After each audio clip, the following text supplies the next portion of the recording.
cette idée a émergé lors de mon premier mandat à la mairie d'Orléans et à la tête de l'agglomération entre 1989 et 1995. Il y avait déjà plusieurs villes de France qui avaient choisi le tramway. Par exemple, Strasbourg, où Catherine Trottmann avait mené un combat héroïque contre vent et marée, Grenoble, pour le tramway, Grenoble, Nantes. Et avec toujours des difficultés, mais toujours, au bout du compte, des succès dans les tramways.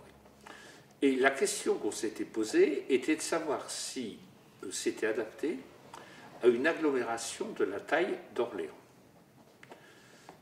Un certain nombre d'élus étaient très pour, d'autres hostiles. Parmi les élus qui étaient très d'ardents défenseurs, il y a mon ami Jean-Pierre Lapère, qui était alors maire de Saint-Jean-de-Bray et qui était passionné pour ces sujets de transport.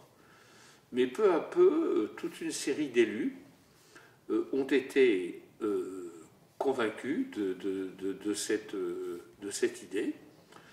Et c'est à la fin de mon premier mandat, donc dans les années 1994, je crois, qu'on a pris la décision et on l'a mise en œuvre durant tout mon deuxième mandat, c'est-à-dire entre 1995 et 2000, date de l'inauguration.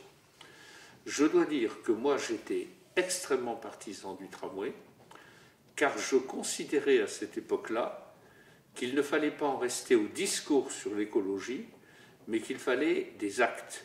Et je considère que le tramway est la principale réalisation écologique qui a eu lieu à Orléans dans les 5 dernières décennies. Depuis 50 ans, c'est la plus grande réalisation écologique.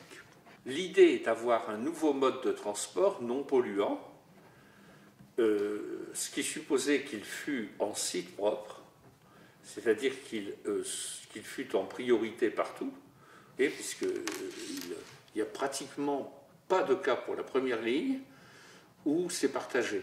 Il y a juste un tout petit morceau, minuscule, à la Mouillère. Bon, mais en dehors de ça, il n'y en a pas. Mais deuxièmement, j'ai considéré que c'était un projet d'une dimension historique. Pourquoi ? Et c'est peut-être le plus important pour moi. Le plus important, c'est que c'était un projet écologique, mais aussi un projet urbain.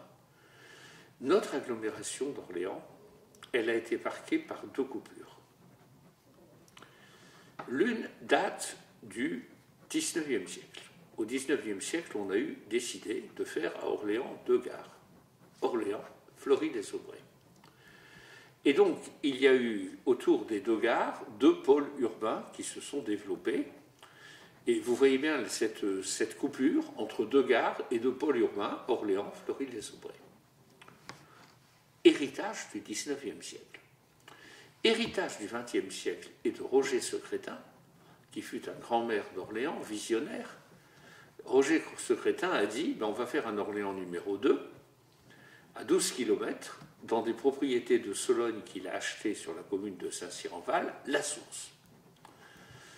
Et c'était un projet de l'époque, puisqu'à l'époque, c'était la mode, quand Roger Secrétin était maire, dans les années 71 et suivantes, 1971 et suivantes. La mode, c'était de faire des campus à l'américaine, de faire des villes nouvelles, loin, à l'extérieur des centres anciens. D'accord ?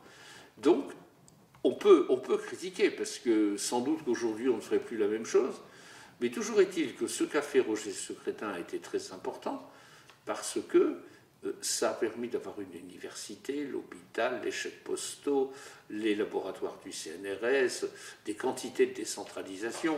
Donc, c'est la loi de l'histoire. Il a fait quelque chose qui a fait qu'Orléans est capitale régionale. Si Roger Secrétin n'avait pas fait la source, on ne serait pas capitale régionale. Bon. Mais, la conséquence, c'est qu'on a une deuxième coupure.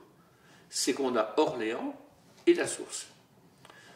Orléans, la ville historique, la source, avec l'université, la recherche les chèques postaux, l'hôpital et quantité d'entreprises. Eh bien, le but du tramway, c'est de mettre fin, de relier ces différents pôles de manière à ce que l'on réunisse les deux pôles qui ont été coupés au XIXe, les Aubrais, Orléans, et les deux pôles qui ont été créés au XXe, Orléans, centre-ville, la Source. Et ainsi ce tramway, je l'ai perçu, je l'ai vécu, je l'ai voulu. Quand je dis je, j'ai tort. Nous l'avons perçu, nous l'avons voulu, nous les élus de l'agglomération. Nous l'avons voulu comme une épine dorsale. Quelquefois, je dis un cordon ombilical, mais on dit ça fait un peu ton bébé. Non, on devrait dire une épine dorsale, c'est-à-dire quelque chose qui va redonner un lien dans l'agglomération, qui va résorber les deux coupures, celle du 19e et celle du 20e, de manière à ce que l'on relie, et c'est pourquoi je voulais qu'il passe, et nous voulions, parce que j'ai tort de dire nous voulions, qu'il commence au centre de Fleury-les-Aubrais, qu'il aille à la gare d'Orléans, et je pourrais vous parler de l'itinéraire entre les deux, qu'il aille ensuite dans l'hyper-centre-ville, c'est-à-dire la rue Royale, la rue de la République, la place numéro 3, la rue Royale, Saint-Marceau, Olivet, le Zénith, bien sûr, c'était logique que le Zénith soit desservi par le tram, Olivet, et le futur centre, la zone du Lary à Olivet, c'est-à-dire tout le développement au XXe siècle d'Olivet, et puis l'université, puisque les étudiants étaient séparés d'Orléans, avec un tram où il y a, je vous le rappelle, 3 stations dans l'université, on relie. Le tram a été plébiscité par les étudiants, évidemment, pour sortir, pour venir, pour ça. Donc, 3 stations à l'université, puis les chèques postaux, puis l'hôpital, terminus, l'hôpital de la Source. Et très utile, parce que beaucoup de gens vont à l'hôpital. Voilà. Donc, ça a été un projet écologique et un projet urbain pour donner une épine dorsale, réunifier l'agglomération. On m'a d'ailleurs dit, mais ce tram, finalement, il permet d'aller facilement dans telle grande surface, que je ne vais pas citer, vous voyez bien laquelle. On a d'ailleurs dû changer le parking pour faire passer le tram. J'ai dit, c'est certain, mais il permet aussi aux gens qui habitent à Fleury ou à Orléans, ou à La Source ou à Olivet, de venir dans le centre-ville, faire leurs courses dans le centre-ville. Donc ça marche dans tous les sens. C'est un moyen de transport.